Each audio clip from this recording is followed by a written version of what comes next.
Right, hello, everybody, and welcome to the latest episode of My Journey. And today I'm here with Rashyd. How are you doing, Rashyd? I'm good. How are you? I'm good, man. I'm good. Just eager to do the interview. So why don't we get straight into it? So obviously, why don't you tell everyone like what it is you do for as your creative profession? Okay. I'm a photographer based in Nigeria at the moment. I do a bit of videography, but I'm still learning. But I'm largely a photographer. So landscape, portraits, beauty, whatever. Just anything that catches my attention. Yeah, I found it interesting that obviously you said obviously you're a photographer in Nigeria, because obviously I've followed you for quite a while before I actually started Cocoon when I was doing photography, and I thought you was a Swiss photographer, and then when I was speaking to you one time, you said that you was in Nigeria, and I'd seen you done like a couple shoots in Nigeria, and then when I was scrolling through your page, I'd seen you done some stuff in Liverpool, so I was like, hang on, like. Where does this guy do his photography? I was in Liverpool during my uni days. Yeah. And that was where I actually picked up photography. And I mean, when I started in Liverpool, it was largely just for fun. Yeah. And I had to move back to Nigeria because, once you're done with uni, your visa expires, you have to come back. And so I was doing that in Nigeria for a while. I tried to take like more professional in Nigeria. And honestly, it was quite frustrating, but we'll get to that later. And then I moved to Switzerland for a bit, just stay with my parents. And then the lockdown happened. So my expectations were kind of cut short, but then I just had to make do with what I had. And then now I'm back in Nigeria, just trying to see what I can make of it. So would you say that you are mainly a photographer in Nigeria then? Yeah. Okay, yeah. So obviously it's interesting that you said like you started it in uni, because obviously one of the things I wanted to know was obviously how long you've been doing your photography for, because based on your work, it seems like you've been doing it for a while. It seems like you've managed to build up quite a clientele as well. So yeah, how long have you been doing your photography for? I got my first camera in 2015. Okay, yeah. But then before then, I used to take pictures on my phone. And even after I got my camera, I wouldn't say I was I had interest in it, but then I wouldn't take a booking or anything, because for me it was just like a safe space and for me to experiment with stuff. So I would say I started shooting, let's say 2016, so about 5 years now. 5 years. Yeah. Okay, yeah. I was even thinking when you said you started on your iPhone, when you started on your camera, I was thinking like camera phones nowadays, you could probably actually get away with taking like proper quality photos. But what camera is it you got as your first photography camera? My first camera was a Nikon D3200. I think that might have been. Oh no, mine was a Nikon D3300. Oh, okay. I think everyone wanted a Canon, and I was like, I'm going to do something different. And then I saw a random YouTube video. I don't know, it just at that point, I felt like I was so interested in trying to stand out. Yeah. In a lot of, I was very pro Android at that point. I was like, iOS is shit and all of that anyways. But then, so that was my first camera. And to be honest, it did everything I needed to do at that point. Yeah, like a good starter camera. Yeah, definitely. And what camera do you use now? Is it still Nikon or?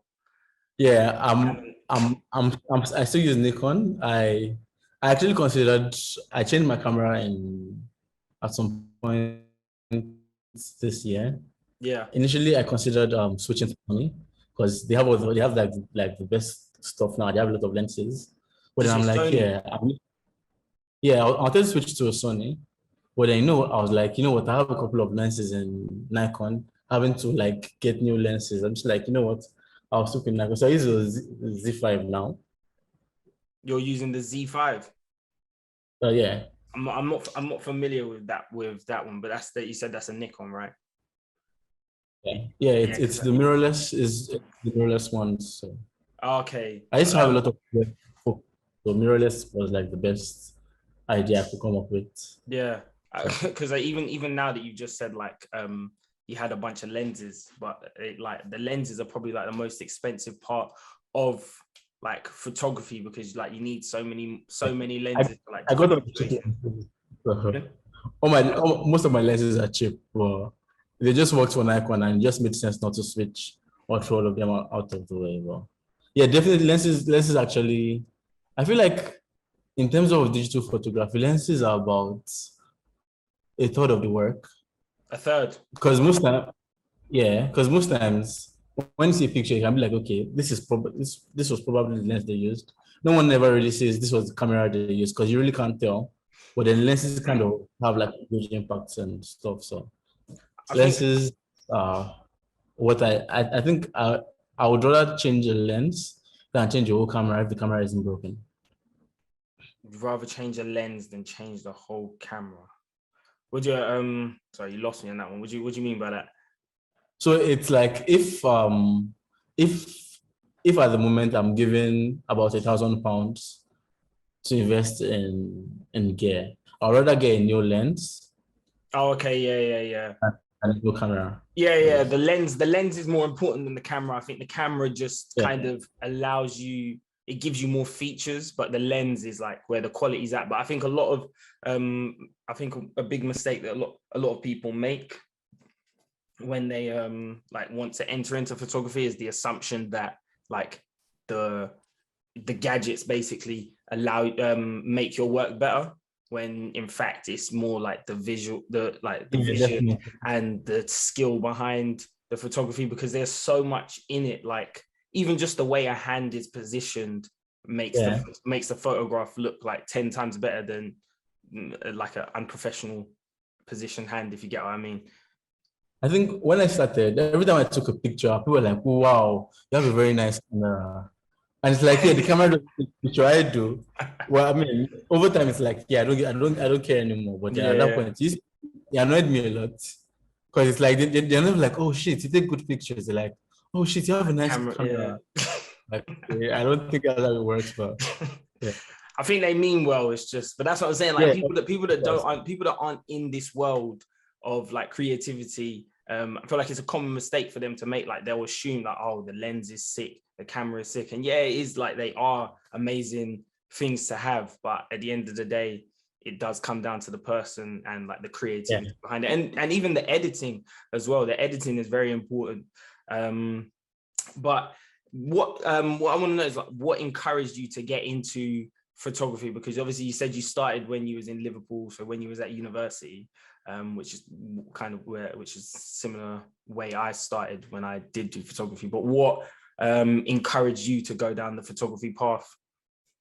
I think for me, I was just around 18-ish, and I felt like at that point you feel the need to express yourself in one way or the other, and everyone else was busy doing. So it's like everybody else was doing other stuff, and it made sense for me because a lot of times when I was free, I was probably alone, and when you're alone, there's not much stuff you can probably draw. I can't draw, so that was out of. I can't sing either, so that was not an option. So I'm like, and I think it also gives the opportunity to like discover the city. So I had to move around, and then I think for me at that point I was focused on trying to get stuff everyone sees, but from a different angle and all of that. But so yeah, there was like a lot of trash pictures. But then at that point, I mean, to be honest, in hindsight, some of my favorite pictures are very basic. But then at that point, it felt so fantastic. So for me, it was like a way of expressing myself. And then I used to have an IG page. Yeah. That I had a friend. It was called Lens and Art. I don't know if it still exists because she created the page and then I think I lost password and we're not talking anymore. So I never had access to the page anymore. Okay. But then, so what it was like pictures of stuff that happened in like places in Liverpool. So it was like an opportunity for me to like integrate with the city. Of course, people didn't know who was taking the pictures, but then it felt like I was closer to people who lived in the city, even though they actually didn't know who I was. So I feel like that encouraged me to actually stay in it longer than when I started. I wasn't interested in taking pictures of people because people are a mess, and like I'm not like people are a mess, but it's when you're quite young, it's quite hard to navigate relationships with people because I realized people started inviting me to like events. It's like, so like, yeah, I'm having a dinner for my birthday. You should come along. And like, we're not even that close. But you want And to the last bring minute, your like, when camera. you come, please don't forget your camera. I'm like, oh God. It's Yeah, like, this, oh, you're not this inviting. You're makes not sense. inviting me because you like me. You're inviting me because you want to see Exactly. me. It's like, yeah. Mm-mm. No, So I do hear that. I do definitely hear that because even with me, like when I started, it was kind of a similar thing, but it was a good way to network. Like it depends how you look at it. Like if you're trying to, when I started photography, I was I don't do it anymore, but when I started, I went in with the mindset of okay, I want to build something on here. So when people would invite me to things, I would just be like, oh, okay, yeah, cool. And then you could use that to kind of build your portfolio. And it was a good way to network. Obviously, I can understand where it's like, if people are trying to do it in like a sneaky way, where it's like, oh, yeah, you should come. I'll be able to bring your camera. And then, yeah, I get that. But I didn't mind it too tough. But yeah, go on. I didn't like that much, but I think my worst experience was someone invited me somewhere I shouldn't have been. And then they were like, when you're coming, bring your camera. And so I purposely did not bring my camera. And halfway, I'm like, oh shit, I forgot my camera. And she's like, oh, it's fine. We have a spare camera here. You tried it. I tried. I was like, oh no. Well, I mean, now I don't mind as much. It's just, I feel like as long as there are boundaries, like I'm a person, so don't overdo it. But aside from that, I don't mind much anymore. But now photography is like, it's a profession for you. Like before, it was a way to express yourself. Yeah. And like you said, explore the city. But now it is a profession for you, no? It's close to professional. I mean, I do it on the side. Mm. I think my biggest fear is something that brings so much joy or it's personal to you. The last thing you want to do to it is be in a space where it frustrates you or you don't get the joy from doing it anymore. So it's like if it's a business, it could actually be a fantastic business. But then if it's a business and it's not working out, that's a possible way to lose the interest in photography because the moment your hobby becomes a choice, like yeah. I guess it's similar to like playing football for a lot of people. Playing football is fun, Yeah. but then if I have to wake up at 5:30 to train every morning, I probably would not like it as much anymore. Okay. So Yeah. it's like yeah. So for now, yeah, of course I charge, but I'm actively trying to. I want to be in a space where the stuff I create, I don't create it for a commercial purpose. So it's more like I want to create this art, not because I'm doing it because I need to get paid or all of that. So I'm not there yet because I'm still broke. I still live with my parents. So so Nothing wrong with that, yeah. man. But it's interesting that you say that because like I feel like that is one thing that can be quite common in a lot of people where you start things where you're doing it kind of for yourself, like you said, to express yourself, show your vision, and then it gets to a point where it feels like a chore because similar thing for me, I was that's like the reason why I stopped is because it felt like I wasn't I hate handling social media, and it felt like every time I uploaded, I wasn't doing it for me anymore. I was doing it for the people because then you think about the hashtags, like uploading at a certain time, the consistency, and yeah, it just gets to a point where it is becoming frustrating. And then also it's like the clientele when people contact you and then they cancel and stuff. So I do get that. I think that's very interesting that you said that because I guess it's interesting to see that it's quite a common feeling between different people. Yeah. Yeah, I think that's really interesting. But is the social media side something that you find frustrating at all? It's the worst. Because it feels like every time you post your picture, someone in IG is like, hide that shit from everyone else.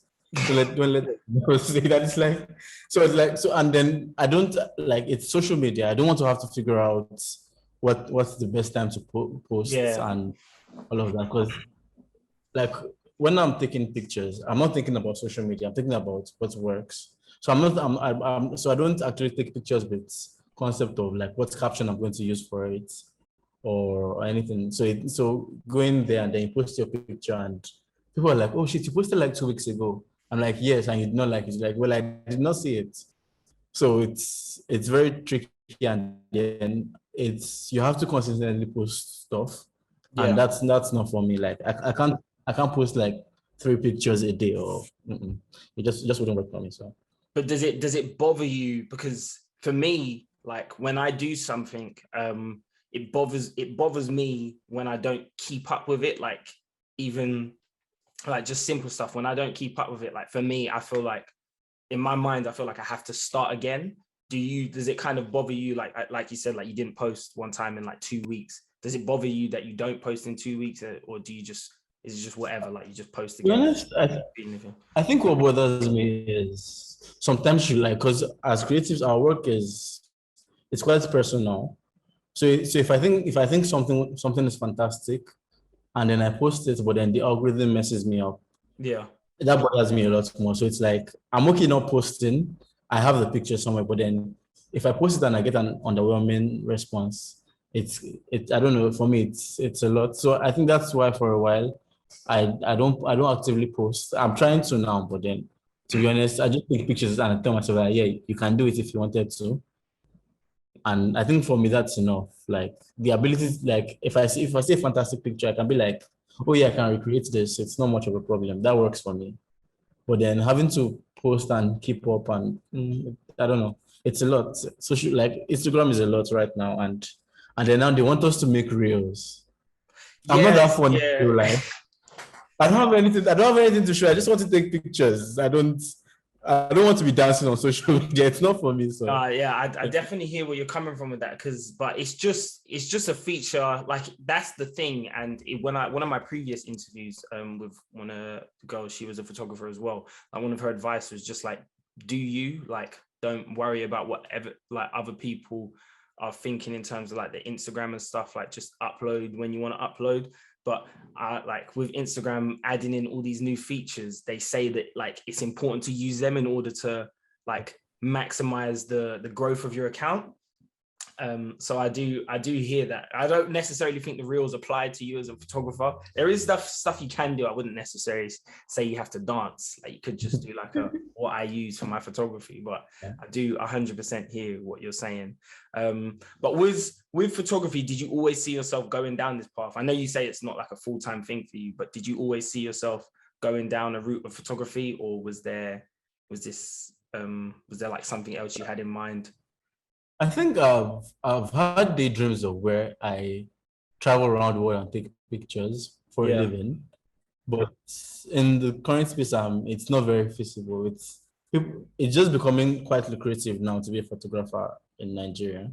So it's like it's not a realistic approach to life for now. So, but then honestly, I feel like if I don't do it now, it's something I'll probably pick up when I retire, because then I can do whatever I want. No one cares Yeah. anymore.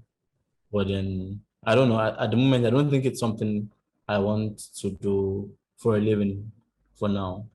Okay, So that's interesting. Is there like a reason why you wouldn't want to do photography for a living? Because like I said, like your work is very good, and I can see that you do have um some client base through your work. I think for me, it has to do with stability, I guess, because it's quite volatile. Like in Yeah, one yeah, moment you have about 5, 10 bookings, and then a whole month can pass and nothing happens. So it's like, yeah, I don't think I want to live, because I feel like it creates anxiety, because you have to your income, let's say income, your living is reliant on other people's view of your work. As yeah. opposed, if I had a 9 to 5, I mean, I'm not saying I would do a shit job at a 9 to 5, but I know that at the end of the month, I get a salary, and I can make my life based around that. But then having highs and lows at my current stage is, I don't know how I feel about it for now. Okay, so you just like the idea of consistency, Stability, basically. yeah, Yeah, and stability. No, for I now. hear that. I think with any like creative profession, freelance creative profession, you're going to get people that are going to message you, but be time wasters, where they'll Yeah, ask all sorts of questions and then they'll be like, oh yeah, no, never mind. And then there's just people who just message you and then don't respond.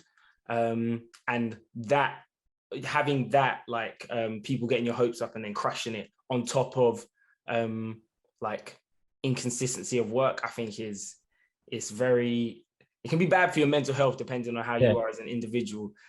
So I definitely like understand where you're coming from with that.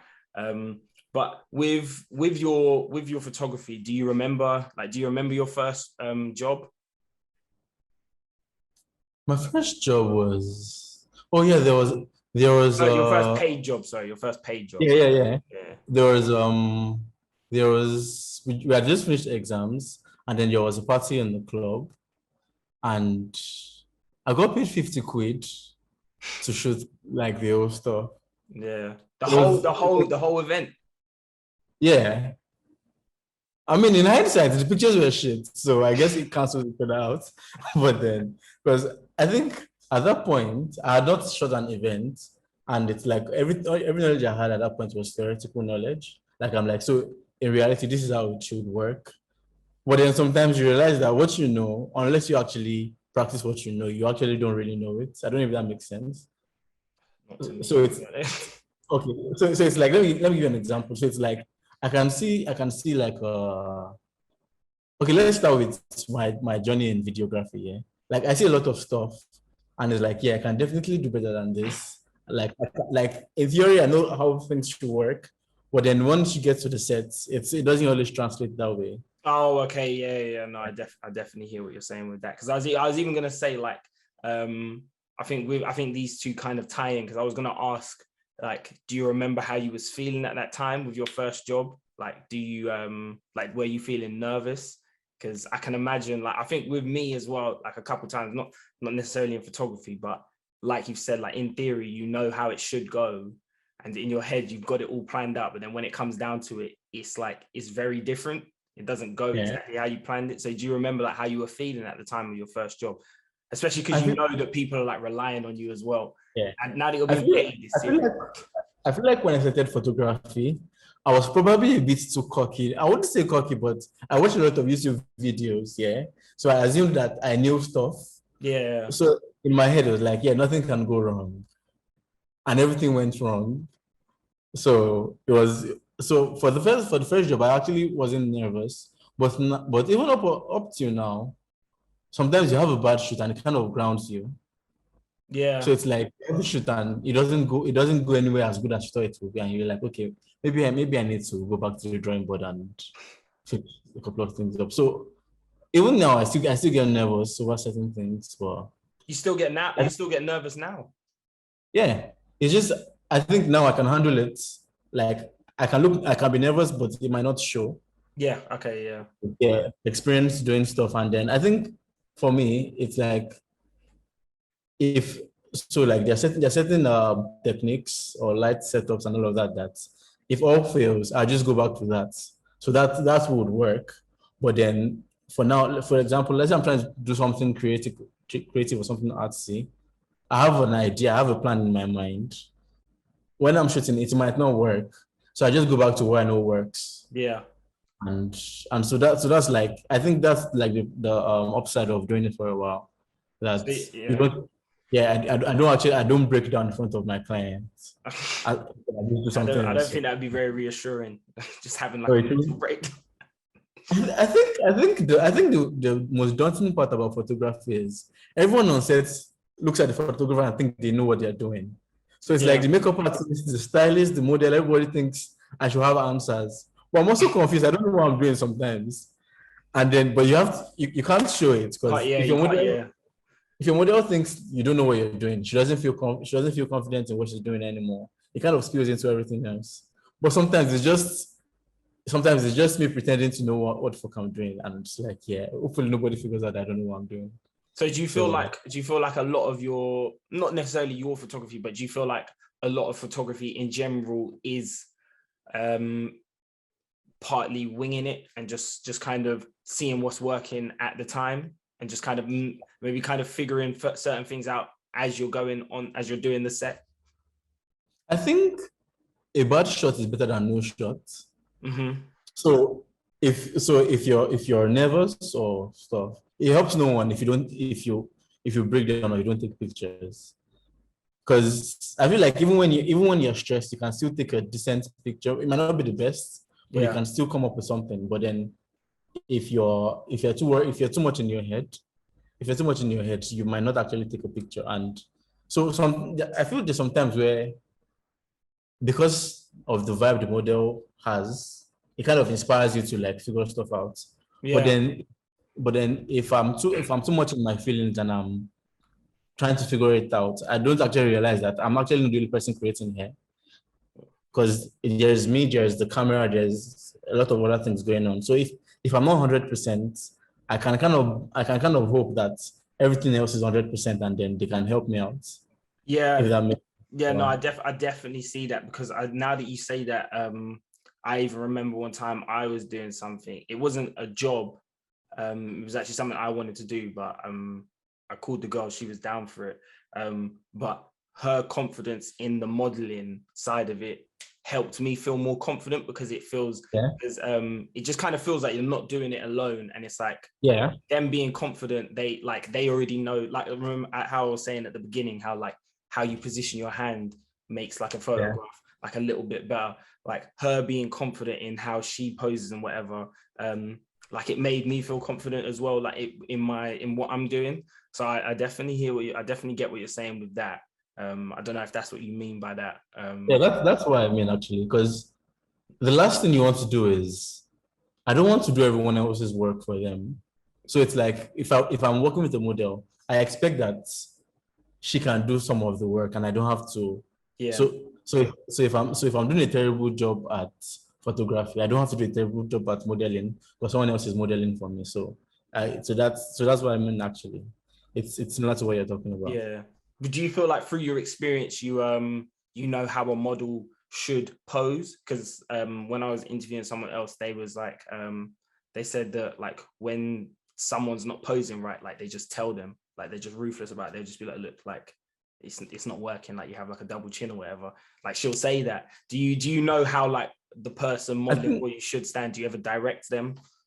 I think my approach to posing models is, I try to be like your friend, because I feel once they are calm, it's a lot easier for them. So I don't most times I don't actually tell them where to put what. Yeah. I just have a conversation with them, let them feel comfortable.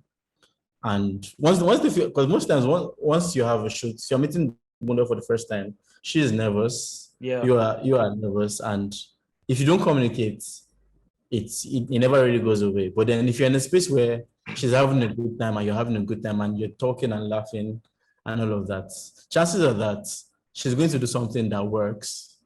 Or she And then might you do can be something like, okay, extra as well. Yeah. yeah. And then like, okay, can you just do what you just did? And then that's like a starting point for something. So I don't direct much. And I feel like it's no help if I say something that might affect the confidence of my model. So even when it looks bad at times, I'm like, yeah, it looks good, but can we do it this way? I Okay. wouldn't Yeah. be, You won't I wouldn't just, be yeah. like, yeah, Yeah, I think it's interesting that like, I'm now seeing that there's like two different approaches to how you would go about it. Like, from the sounds of it, you don't mind working with someone who's not the most confident model in the world, let's say, but there's another person who likes working with professionals. Even though she's like somewhat new to the game, she likes working with professionals because she just doesn't have time for it, or she'll be like ruthless with it, whereas you seem like you're oh being yeah. more patient with the client, with your client or the model, which is that's interesting to see that. I think especially in fashion industry, because I mean, once you're in fashion industry, it's like everyone kind of knows what they should be doing. But Yeah. then a lot of times you work with up and coming models or people who aren't models, and you kind of have to guide them through it. So No. it's like it's no use if if they can't process the information I'm giving them. And Yeah. then I think also for like portraits where it's just someone who is trying to have a nice picture, is like they don't have to look model pretty. They just have to do something that looks nice. Yeah. And I think that's where it happens when you have no conversation, when they laugh or when they smile or when they have like particular reaction. That's when the Capture picture it. happens. Yeah. Yeah.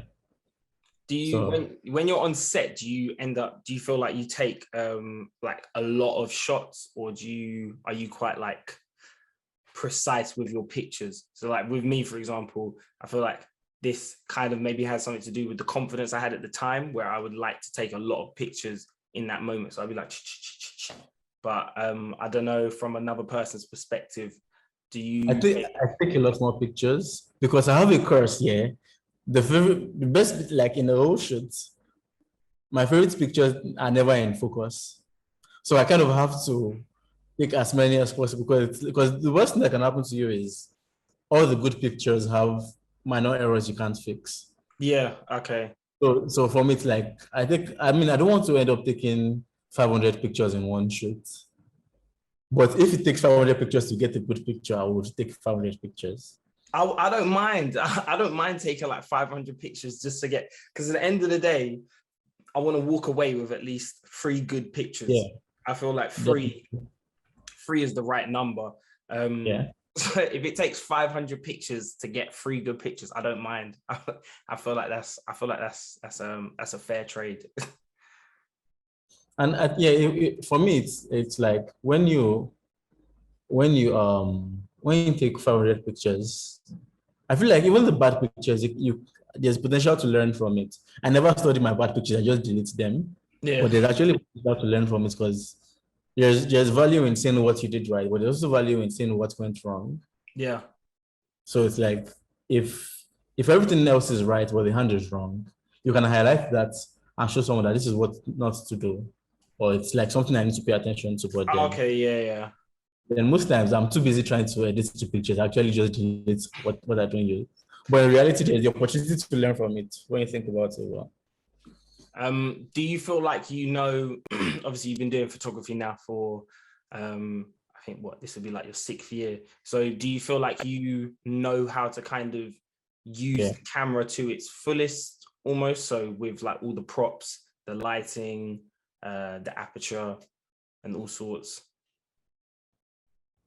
I mean, the basic aspect of the camera, the exposure triangle, all of that, it's not too hard to learn. You figure it out quickly.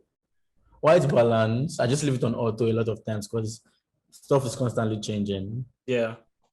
And then everything else, lighting, I mean, they're like very popular light setups like theories and all of that. But then the thing is, everything like no particular approach to lighting works all the time. So if I'm shooting someone who wants something dramatic, I might start with something not as dramatic and then just try to build it up. So it's like I don't really go to every shoot knowing exactly what I'm going to do. I have a clue what I want to do, and then sometimes you just might switch it. You might just tweak it up a bit or stuff. So in terms of my approach to editing, it's like I just go with the vibe. I don't have like a particular like approach to editing. It's not like I don't have like a preset I always use. It's just whatever works for this works, and that's just it for me. So it seems like you go into it being able to adjust almost. Oh yes. Yeah. I try not to overdo it, but at the same time I need to be a bit flexible with what I'm trying to achieve. So that makes sense. Okay, so what do you like? What were some of your difficult experiences coming into the industry, and how did you overcome them? I think my biggest challenge was, as at the point I was leaving Liverpool, I was just beginning to have like more people know me. Yeah. And then I had to move to Nigeria. And most of the photographers and models kind of meet while they're still in school. So there's like an active network that's building while you're in school and chasing photography. But for me, because I did not school in Nigeria, I did not have access to a lot of things. So it's like when I need to work on something, as opposed to just calling a friend who models, most of my friends were people in UK. So I couldn't like bank on models easily. So that was hard. And then, of course, you have to adjust to no one is ever on time here. It still annoys me, but no one is ever on time. And I mean, it's okay to be late sometimes as long as you communicate it. But then I've had situations where I have a model I'm supposed to work with at 3, and at 5, I still can't reach her. Really? And then the And then next day she's like, oh shit, I wasn't feeling good and all of that. But then she was on IG the last night having the time of her life. And it's like, yeah, this doesn't add up. So it's like you can't always trust people are gonna show up. I still had an issue like last week. I was supposed to have a shoot with someone. Until now, she hasn't texted me. Really? Yeah. And what was it? A paid shoot or like, No, it shouldn't matter, but I mean, I think regardless of if you pay me or not, it shows that you respect me yeah. if you show up on time. And for example, if you and I were supposed to meet and I can't make it, I'll try to inform you as soon as Yeah. possible so you can make other plans with your day. Not I wait till it's time and then when I realize you don't show up, I have to like scramble to do something else. So that part annoys me. And yeah, that's like the most annoying part for me. Like the everything that builds up to the shoots, like the planning, getting makeup artists, getting the model, getting them to come, all of that. It in theory should be interesting, but most times it isn't. It's very draining because you have to Yeah. make sure everyone's kind of aligned. But it's And even you know, oh no, yeah, go on. yeah, when you're trying to I don't want to seem like I'm micromanaging who I'm working with. Yeah. So it's like I don't want to have to call you every 30 minutes to find out where you are. But then if I'm going to get the work done, I kind of have to. And it's quite draining because I sometimes I want my model to like remind me like, yeah, we have a shoot tomorrow. Hope you're ready. Not me reminding them and they're like, oh yeah, that's true. I almost forgot. It doesn't like it kind of drains the energy out of the whole shoot because it's like I want you to come to the shoots like you're bringing something to it. Yeah, no, I wouldn't call it micromanaging necessarily because at the end of the day, it's something like you plan the shoot, so therefore you're just making sure everyone's got everything they need. Because even like with me, like with the clubhouse, for example, Yeah. leading up to that, I'll probably message people 3 or 4 different times just to make sure because I feel like and and one of my friends was saying this the other day that he thinks it's a generational thing, but I feel like people if you don't message them in their mind it's not on. So if let's say I've told you about this like a clubhouse last week and it's coming up this week, if I don't message you this week, in my mind I'm thinking to myself you're not going to think it's on. And I do, and yeah, my friend was saying that he thinks it's a generational thing about like it's just our generation and how like people are not respecting other people's time. Yeah. That's one of the things I hate as well. Is just like people not respecting your time. Like the amount of times I've had people cancel on me for doing stuff and just not turn up and not even say anything afterwards. Like with your situation with the person not texting you, I think that's so disrespectful. It doesn't make sense. Like just drop a text or just let me know that you can't come. So I can imagine that's very annoying and demotivating. But yeah, I wouldn't call it micromanaging if you're having to like contact people. But I can see that I can understand that it would be draining. Oh yeah. Because it just feels like I have to remember who's coming and whatever. Like, oh, I need to text you to make sure you're going to turn up. So I can understand from that point of view. How was your first shoot? Sorry, it's like I'm interviewing my interviewer now. No, honestly, it's fine. I've my first shoot. I'm trying to think. Like my first when someone contacted me to say like they wanted to take pictures. It wasn't a paid shoot. Because my first ever time where I used the camera, my friend was having a party. He was like, "Oh, do you want to just come along and take pictures?" I was like, "Yeah, say no more." But the first time someone contacted me, I remember that it was the same guy that invited me to the party. He was like, "Oh, yeah, like my friend, she's on my course. She wants to she wants you to take pictures for her." I was like, "Oh, sick." Obviously, deep down, I was nervous, but I was like, "Yeah, like, oh, sick, yeah, like, say no more, like, connect me." And the best part is those pictures are probably like the best pictures I've ever taken, and that was like my earliest days with the basic lens, I might add. But yeah, I remember it was in a car park as well in Leicester. But yeah, I loved those pictures. Or there's one specific picture that I loved it, but that one I felt I didn't feel too nervous. I definitely felt nervous, but I wasn't too nervous because that is the same girl that was confident, the confident model. So I didn't feel too nervous about that. I just kind of went with the flow. I didn't really have a plan when I went into it, which I probably should have, but I didn't really have a plan when I went into it. I just kind of went with the flow. But that one was all right. But the first paid shoot I had, it was for a like a rap group. I don't know where they are now. I don't know what they're doing. But it was in, where was it? Not Nottingham. I can't remember, but Northampton. Sorry, it was in Northampton. And yeah, it was a rap group. And when my friend told me, I was like, oh, sick. But obviously, deep down, I was definitely nervous about this one because it was like serious. Like they had a music video going on, and they needed the photographer. And I even had a problem. I had a technical difficulty on set. I was taking pictures, but my flash wasn't working. So that's it was at night worst. time. And then one of them was like, yo, your flash isn't working. I was like, oh shit.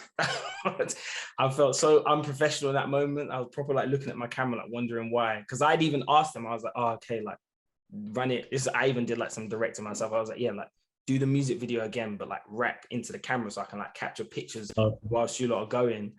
It's like, yo, like your flash stopped working. I was like, oh shit. I remember that one. Does this happen to you as well? When you're taking pictures, you haven't taken your lens cap on and no one says anything. No, that's never happened to me. It happens to me like almost every other shoot. So it's like I'm in because I use my room to shoot. Yeah. And I'm pointing my camera at her. And she can clearly see that the cap isn't and like my lens cap is still on. Yeah. And then she's looking at me, hoping that I'll figure it out at some point. Like, just tell me. She could, but maybe she's thinking to herself like, oh, this is like a photographer's technique. Oh, I hope not. That does not help anyone, though. Yeah, it happens to me. I think way too many times, and I thought it happened to everyone else. So, yeah, maybe someone else. Like, I don't do photography anymore, so maybe that's something that happens nowadays. But for me, that's never happened. Might have happened like once, but not that I can remember. But yeah, that was my first experience with my shoot. But that was a good shoot in the end. Like I think the pictures turned out all right. It was a good experience, just to kind of get like a different taste. But I didn't do anything more for them because I remember, like that was a point where I was working for photography, so that was like a job for me, that I was trying to turn into a profession.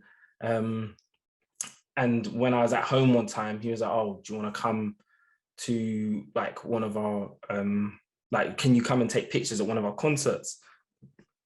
And I was like, yeah. Like before he'd like kind of not sold me a dream, but he was like to me, like after that shoot, he paid me for that first shoot. And he was like, oh yes, like how this will work going forward. Like if you're down, what we do like is like whenever we go somewhere, we take you along and kind of take you on as like our personal photographer. And then we just like pay you like consistently and it would just work like that. And I was like, yeah, like that's cool. And it sounded great. And I would have happily done that because you like along that road, you would have met new people. It just would have been an experience overall. And it just would have been a great way to build my portfolio. And then he was in like one holiday and he was like, oh, do you want to come? Like, can you come and take pictures? He hadn't lived up to his part of the bargain, by the way, at that point. And he's like, can you come and take pictures? And I was like, oh yeah, where is it? It was like on the other side of London. And it's the point where I didn't have too much money as well. It was on the other side of London. I was like, are you going to pay me? He was like, yeah, like 20 quid. I was like, what? I was like, that's not even going to cover, like half of that is going to cover my thingy. Half of that is going to cover my travel. And then on top of that, he also thought me getting into the event for free was like a payment enough kind of thing, even though he'd invited me to take pictures for them. So I was just like, yeah, like never mind, like let's just give it a miss. So that was how that relationship ended. But yeah, that one didn't make sense to me because like you'd invited me and you felt like me getting into the event was payment enough. So yeah, that's how that one went. But like it was a good experience. I feel like there's a lot of lost friends from bad bargains. So it's like when you have stuff done and it just doesn't go. Like there's potential to have this friendship, but then something stupid always happens, and it's like, yeah, we're never gonna work again or something. Yeah. I don't know. No, yeah, I feel like that is especially like you would probably experience it more than me because like you still do photography, but that is definitely something that can happen because it's just like, oh, like you just kind of see how people work and you realize that that's not how you want to work. So I feel like that can be quite common, but for me, I think that was the only time that I'd cut like a tie. It wasn't like an intentional like cut. It was just more like oh, okay, like never mind. And then we just never spoke again. But if he hit me up later on, let's say, and like the right offer was there, I'd be like, yeah, like cool. Because it's not like he disrespected me. It's not like he was disrespectful or anything. It was literally just a case of like, yeah, it's just that was just how it went at the time. But yeah, it wasn't like a bad relationship. But was there ever like a point where you felt like giving up photography? Because I know at the beginning you were saying like it gets a bit draining, and even now like you're saying like having to constantly contact there's been several points where I felt like maybe I should just do landscape. Because I mean the mountain is always gonna be there. It just depends on when you capture it. Yeah. And stuff. So it's like, but then the issue is landscape is hard in the sense that every subject can be shot from like multiple locations, multiple stuff. Yeah. And no matter how good your stuff is, there are certain photographers who are known for that. And it's like extreme work to get out of their shadow, no matter how hard you try. Yeah, because I tried that at one point. Like when I got my camera, I didn't know what I wanted to do. I just wanted to take pictures because I'd followed a bunch of accounts at the time, and I was just like, that was my inspiration. I just wanted to take pictures of like different things, and I tried like the whole landscape thing, but like you said, like it's not as easy as people would think because there is so many angles that you can take things from to get like a different look on it. And I feel like if you're new to it, it's very easy to get like the deadest look, like the deadest view of that angle possibly. Like if you asked me to take a picture of a mountain, like you'd probably like you might be able to get like a sick picture, but for me, I'd be struggling. Like it's so hard to get a picture of like landscape stuff. So for me, yeah, I knew that wasn't the route I was going to go down. But I seen one picture you took. I'd actually reposted it on my page. It was of some mountains. I can't remember when it was, but I think you might have said it was in Switzerland that you took pictures of the mountain. I thought it was a sick picture, but yeah, I could never be able to do that. Let me tell you one story that happened when I just started. There was this, I don't know if the account still exists. It was called Wild Koi Photographers. I think it was a photographer or something, and it was verified. He had like maybe 1 million followers or something. Okay. And one afternoon, he follows me, and I'm losing my shit. So I take a screenshot to send my friend, and then a minute later, he unfollows me. Oh my! I'm so glad I didn't send the text yet, because it was like I was buzzing, and then I go back. So it's like it must have been a mistake at that point, and it was like it still bugs me sometimes. But it's like, yeah, I guess at least he got to see some of your work, I guess. So what happened is he did not like any picture. He followed me, so it seems like it must have maybe it was actually a mistake. Yeah. If you liked a couple of pictures and followed me, it makes sense. If you liked a couple of pictures and doesn't follow me, like yes, he saw my work. Yeah. But then it did not even make sense that he followed me at that point. So him following me and unfollowing me felt like, okay, yeah, that was definitely a mistake. And all of that, but yeah. But how long was he following you before you realized? I think he followed me, like, so I received the notification on my phone. Yeah. And by the next maybe 2 or 3 minutes, because I wanted to check and confirm, I realized the notification had gone. Yeah. Like, yeah, I was like, yeah. Well. That's right. You lived, I mean, at least you got to feel that moment. How did you feel in that moment? It felt, I think some of my, I don't know if you ever heard of IM. It's a place where you sell pictures. It's then EM. So EYEEM. So you go there to sell pictures and all of that. So I used to casually just post pictures there. Yeah. And then they sent me an email that's Getty Images. had recruited some of my pictures for sale. Okay. Yeah. So at that point, in my head, I'd seen Getty Images, like I'd seen the logo on like a couple of stuff where it was like, usually when you go to an event and someone takes a picture, like they try to like recruit this picture so they can sell to magazines or bloggers and all of that. But so they had only recruited my picture, yeah. But in my head, I thought they had bought my pictures. And I'm like, yeah, I'm gonna make about 500 quid on this picture and all of that. And then like almost 3 weeks later, I messaged them like, yeah, he said this happened, but I've not been paid yet. And they were like, oh no, no, no, no. They just like recruited it. I'm like, oh, so what does that mean? And they were like, it means that if someone ever finds your picture interesting enough, they might pay for a license. I'm like, wow, really? Because I was like buzzing. It was like during exam period and I couldn't read anymore. I'm like, oh shit, I'm about to make it. But is it not still honor for like Getty Images to pick up your pictures? Because I'm aware that that's how it works. Like I knew that's how it worked, where they would kind of like they would take a picture. Because even for the Met Gala, I think there's a lot of pictures would be on Getty Images, and then I guess the celebrities would just, obviously it wouldn't mean anything to them to just pay for that image without having that thing. I think what happens is they recruit millions of pictures a day. That alone makes it seem like, okay, so your pictures are not that fantastic. Because if they recruited maybe just 1,000 pictures per year, you'd be like, oh shit, that's a big deal. Yeah. But if they did it, recruit about 1,000 plus, it's like, yeah, it doesn't make them fantastic. It just seems like something somebody might want to buy.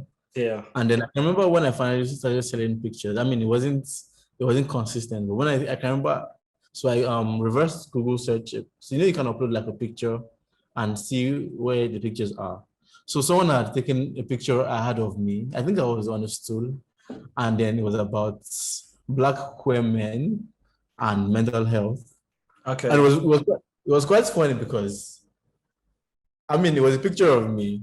I'm not queer, of course I'm Black, and all of that. But it was just very strange how people could interpret whatever from it. Like I wouldn't have thought of that from the picture, but yeah. Okay, well, like so with your experience working in, like, what is your experience working in different places? Because obviously going back to what we were saying before, how you worked in Liverpool, Switzerland, and Nigeria. I wanted to get like your different experiences working in different places, and whether you noticed like any differences in culture when taking photographs, like maybe like how people were, how they were to work with. I think in Liverpool, when I contacted people to shoot, sometimes it felt like it was a honor and they were like excited to work on it.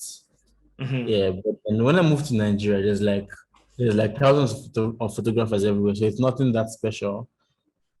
And I mean, it's not too bad, but then I think another issue with Nigeria is it's not too easy to shoot outdoor. Outdoors? Like it's not easy to shoot like on outdoor look. Yeah. Yeah. It's not because the locations aren't there, but then as opposed to, so we have like touts, like thugs. And so basically they want you to pay them to be able to shoot on the streets, even though they don't own the streets. So it's like a mafia movie where you have to pay somebody on the street. Pay to get past. Yeah. And so what happens is you can pay this guy, yeah, and it's like, yeah, you can shoot now. And while now that guy comes and like, who gave permission to shoot here? And then they expect you to pay that person too. And it just becomes very messy. And it's not the best place to, because you don't want to work in a place where you feel scared. I didn't realize, what is that? Did you say that's Nigeria? Oh yeah. I didn't realize there was any like situation like that where you'd have to pay to shoot on an open street kind of thing. It shouldn't happen, but it's the sad reality of Nigeria and all of that. And then moving to Switzerland. When I moved to Switzerland, I actually wanted to work with like professional models because it was like an opportunity for me to like for my work to go a bit higher in terms of like the creative process. But then lockdown happened. Oh, okay, yeah. So that made it just a bit more difficult. Yeah, it just made it. I think what was worse for me was I don't speak French, and I'm supposed to be able to speak French. Yeah. So And when I moved, I barely stayed there for long before lockdown happened. So I had very little friends. You had what, So sorry? I had like just maybe a couple of friends. So Yeah. it's like I couldn't. It took a while for me to start meeting people, and then there was a lot of lockdown, so I couldn't. There was like a lot of stuff I would have loved to shoot, but then it couldn't happen until early this year.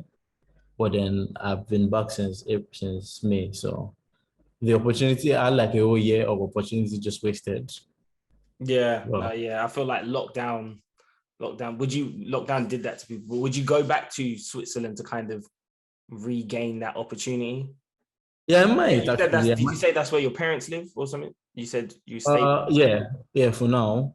But then I just stay here because this works. I mean, if I have to go, they have to like have a visa and all of that. And Yeah. I mean, you never really feel safe in another man's country. So It never feels safe. What, sorry? like you never really feel at home Oh, because okay. so it's like if you moved to another country and you needed a visa to stay there, it never feels like you're staying there forever Yeah, as opposed yeah. to being in your home country. So So you can never really get comfortable, basically, if you wasn't. unless I get a new citizenship, and Yeah. even at that, it will still take a while. So Yeah, it's just a whole process, to be honest. But no, I that's good to know. But do you have like a favorite piece of work that you've done so far? I think it changes actually. So it's like, and it's not just like I take a new picture that is better than. So it's like sometimes I take a picture and 2 years on, I'm like, wow, I actually didn't appreciate this picture as much back then. And now I can, because of course, like knowledge and opinion is constantly changing. Yeah. So what I started doing is I try to print like a photo book like twice a year, just Okay. so I can. So it's like I don't have to go through all the pictures I've taken, but then the ones I like at a certain moment, I have them on like on at least on print and stuff. But then I think what tends to happen is especially for photographers, most of my IG is other photographers' pictures and all of that.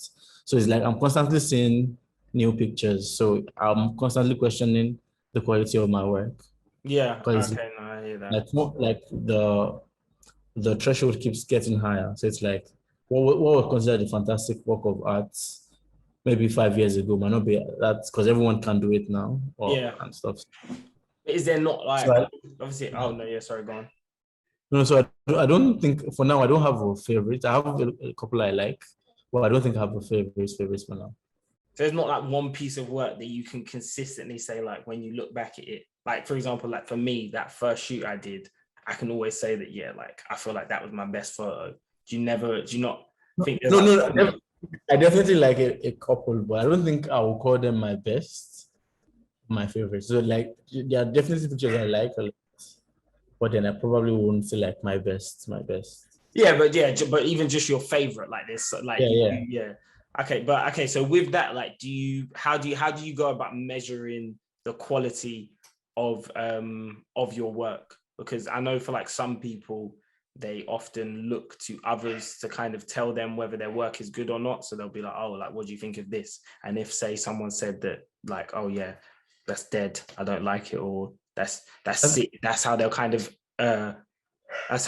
of judge their work. But some people just take it from their own eye and be like, yeah, I like that. So how do you go about measuring the quality of your work?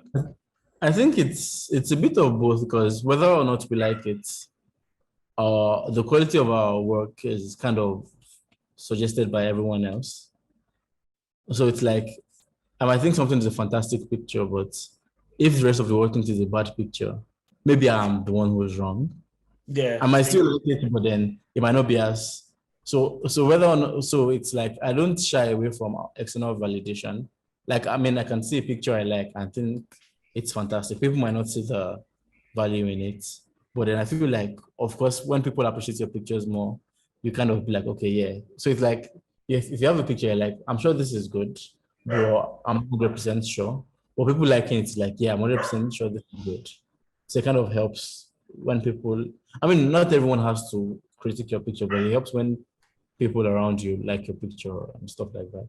No, yeah, I definitely hear what you mean, because at the end of the day, when you upload a picture, You want to be 10. you're looking for other people's kind of admiration of your work, and then when you're not seeing it, I guess it's hard to kind of say it is a good picture, because at the end of the day, like, it's the majority against the one opinion. But then again, that's not to say it is a bad picture. Like, sometimes it does come down to people not having necessarily the vision that you have.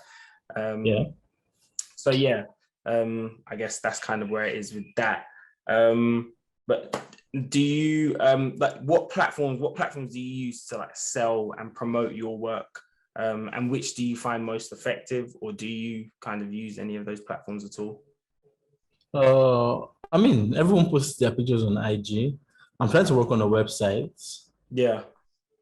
For now, but aside from that, it's like in this where I am, it's more to get your work where you want it to be. You kind of have to know people. Like, you need to have like network of people who, because it's like maybe someone works with a beauty agency or something like that. Yeah. You need to have someone there who is probably championing your work, if you get what I mean. So it's like no matter how good your work is, if you don't have people in the right places, there's like a limit to how much you can do. And I mean, I guess it's the same for everything in life, to be honest. I don't think the best people, like the best work we get is actually the best, but it's the best that we would find. So if no one can find your work, it's kind of pointless. So for now I use IG. I speak to my friends, like if you have any gig on any of that, but aside from that, not really. I just have prints I show people around. So this is one of my favorite pictures, actually. See, come out eventually. Now that is a cold picture as well. I like how like half the face is like is very blacked out, and then the rest is white. I do like that. And even that text, I've seen that on a couple of your other pictures. I think there was one of a lady. She had like an afro, and I think it said like Africana or something like that across. Oh it. Yeah. I think that's like the similar text you've got there on that. I just randomly put text on my pictures because it kind of gives it like, I feel like sometimes it feels like maybe it's about something more than a picture. So maybe it's like a magazine cover or something like that. So, but it's good though, because it kind of gives your it kind of says your style of your picture. Yeah. Do you have any role models that have kind of helped inspire you to do what you do, and encourage you along your journey as a creative? Or is it kind of yourself? I think I'm largely on my own, but then there's a lot of people's work I find fascinating. I mean, I don't actually have conversations with them. A lot of them actually I've never even met or spoken with them. But then there's this photographer, I feel like you should check him out. Annie Roberts. He's a Nigerian photographer. So he's ANNY, and I think Roberts. You should check him out. And I mean, I think for me, it's like a blend of like local like photographers and stuff I see. So like aside from like photographers in Nigeria, like I mean, there's some on YouTube, but then for me, I just see like pictures on my explore page, and like, wow, this looks really nice. So I feel like I'm largely not interested in the photographers than the pictures. If that makes any sense. You're more interested in the photographers than the pictures? No. I'm more interested in the pictures and the photographers. Yeah, because it's like the pictures that the photographer took. Kind of. Yeah. I think that's still counts. So I actively don't search for people. I search for pictures I might like, but not necessarily people in per se. So. Oh, okay. So you, like, it's more pictures that inspire you than actual photographers. Yeah. No, yeah. Because I feel even for me, like, I assume you would probably do the same thing. I assume a lot of photographers would do the same thing, but you'd kind of see something and you'd almost think to yourself like, oh, I want to recreate that, or I want to do something like that, and you would save it and then come back to it, like an inspiration to like your next piece that you want to do. So I feel like that is something that would be quite common. But if you weren't doing photography, what do you think you would be doing if it wasn't photography? Something I've always wanted to try. I might be shit at it, but there is music. So it's like I think sometimes I listen to music and it's like, yeah, I'm sure I can do this, but then I just haven't tried. I mean, there was I think an IGTV video where I made it a bit for a friend I met in Geneva. You made a beat for And your friend. yeah, yeah. Okay. So it's like a song, and it was not it was nice to create something. But then I feel like creating music is quite intimate. So it's like if you're not sure of what you're doing, you might stop, because if I was in a studio recording and my friends were around, what I'm saying might be good, but I always feel like they're laughing. So it makes No, sense. So yeah, I hear that. Yeah. it makes sense for me to actually record while I'm alone and share it with people.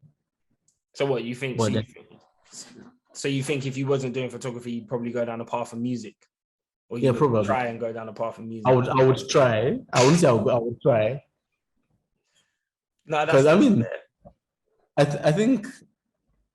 I don't want to be 50 and think about what if I did this. Yeah, yeah. Yeah, so it's like it's okay if I release a song and it's shit, and I'm like, okay, yeah, so maybe it's not for me, but at least I did But it. at least you know you try. So what? So maybe there's still a chance then. I mean, I will probably do something at some point. It might not be great, But at least you and it tried. might be. You never know. But I mean, at least you can say you tried it. So No, I definitely hear that. So if you wasn't, so no, yeah, sorry. So what do you do outside of your photography? Like, what do you kind of do to relax or as your downtime, or how to get away? Because obviously you say that photography can be quite stressful. So how do you kind of escape that stress? I'm very lazy. So I can sit in one spot for hours doing absolutely nothing. Yeah. So it's like I mean I can be on my phone and I play I don't know if you've heard of it. It's called Pixel Logic. So it's like a puzzle. It's like a mathematical puzzle. It's not complicated, but it looks complicated. So everyone thinks I'm smart, but it really isn't. It just because I mean when you play games, you expect to see like graphics and all of that. Well, it's just like Yeah. boxes and then their numbers, and you have to figure out stuff like that. What is it, But like then a aside phone from game? that, oh yeah. Yeah, okay, yeah. But aside from that, I like playing football, watching football. Yeah. Glad we don't have to call it soccer, it's football. Oh, But yeah. you don't like it when people call it soccer? I mean, it's strange because I don't have a problem with the word soccer, but I don't see how you can call American football football. Because half of the time you're holding the ball on your hand.